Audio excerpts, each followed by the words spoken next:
Kinaaliwan po ngayon sa internet ang video ng isang pusa na tila ba minamasahe ang kanyang kaibigang aso.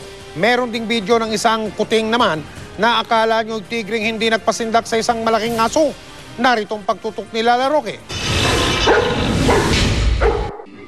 Pagka-liit-liit man ang kuting na ito, di siya nasindak maski ang kaharap niya, isang malaking Rottweiler. Tila alam ng kuting ang bentahe niya dahil nakatali ang aso. Walang magawa kundi tahulan ang maliit na kuting.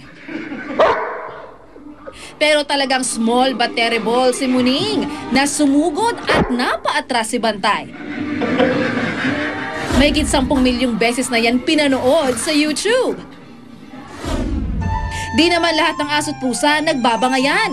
Animoy mag-best friends nga itong pusa at ang asong si Captain na iisa ang amo. Tabi silang umupo sa garden at ang pusa minasahi pa ang aso. Halatang na-relax naman si Captain sa ginagawa ng kaibigang pusa. Meron na yang mahigit 1 million views sa YouTube. Lala Roque, nakatutok, 24 oras. Nagkaroon ng malagim na pangyayari sa kasagsagan ng ulan kaninang hapon.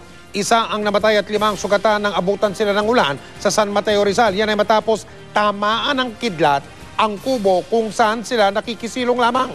Live mula sa Amang Rodriguez Memorial Medical Center sa lungsod ng Marikina, nakatutok si Haji Ieta.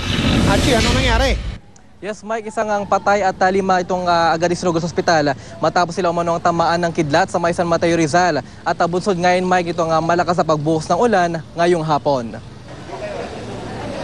At nandito ngayon sa mga Rodriguez Hospital, sina Alfredo Cristobal, 40 taong gulang, Manolo Morales, at 2 anak na sina Ulysses at Mark Vincent, 13 at 12 taong gulang. Matapos umanong tamaan ng kidlat sa Barangay Santa Ana, San Mateo, Rizal, pasado alas 2:30 ng hapon. Kwento ni Manong Alfredo ay kasagsagan daw ng malakas na ulan nang sumilong sila sa isang kubo. At bigla na lang daw sila nakarinig ng malakas na dagundong na ingay at nakakita ng maliwanag na ilaw. Halos masunog daw ang buong kubo dahil sa pagtama umano ng kidlat. Si Mark Vincent naman ay iniinda ang kanang bahagi ng balikat dahil sa insidente. At laking pasalamat naman ng kanilang ina na si Alfie na ligtas ang mag-ama. At ayon naman sa doktor na tumingin sa mga biktima ay agad daw nilang kinuhaan ng ECG at nilab test ang 4. Nagtaka na lang kami, biglang may putok na malakas yun.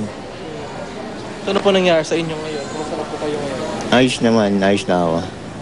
Ano nararamdaman niyo sa ngayon? Ano na lang, yung sa paa, pulikat. Parang pinupulikat na lang. Pero kanina, buong katawan ko, manhid talaga.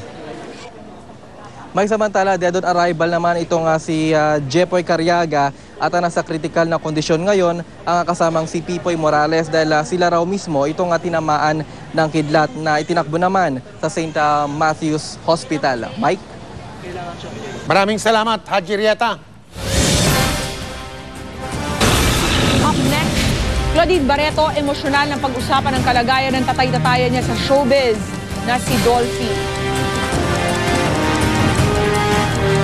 Non-stop ang pagtuto dito sa 24 oras.